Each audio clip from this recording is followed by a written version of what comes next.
Welcome to Pragya sports. T20 world cup 2024 league match Bharat versus Canada మధ్య ఫ్లోరిడాలో జరుగుతోంది.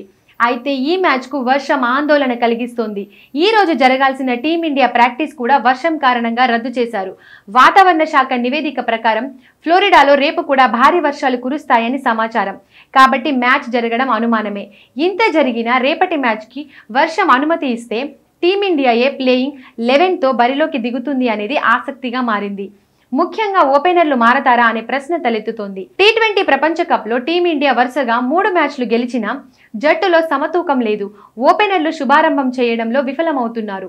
IPLలో అత్యధిక పరుగులు చేసి ఆరెంజ్ క్యాప్ను గెలుచుకున్న కోహ్లీ ఆడిన 3 మ్యాచ్ల్లో పేలవ ప్రదర్శన చేశాడు.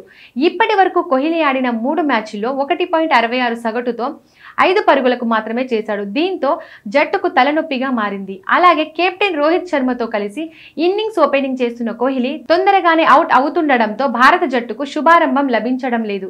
ఆ తర్వాత వచ్చిన బ్యాట్స్మెన్ పై ఒత్తిడి పెరుగుతుండడంతో రిషబ్ పంత్, సూర్యకుమార్ యాదవ్ వంటి బ్యాట్స్మెన్ కోహ్లీ పేలవ ప్రదర్శనను భర్తీ చేయడంలో చాలా వరకు విజయం సాధించారు. ముఖ్యంగా ఐర్లాండ్, పాకిస్తాన్లపై అద్భుతమైన ఫామ్లో ఉన్న పంత్ 2 మ్యాచ్ల్లోనూ వరుసగా 36, 42 పరుగుల ఇన్నింగ్స్లు ఆడి భారత్ విజయంలో కీలక పాత్ర పోషించాడు. Please subscribe Pragna Media. Please like, share, subscribe to Pragna Media. Pragna Media, please do like, share and subscribe. Please subscribe to Pragna Media. Please like, share and comment if you like the video. Pragna Media.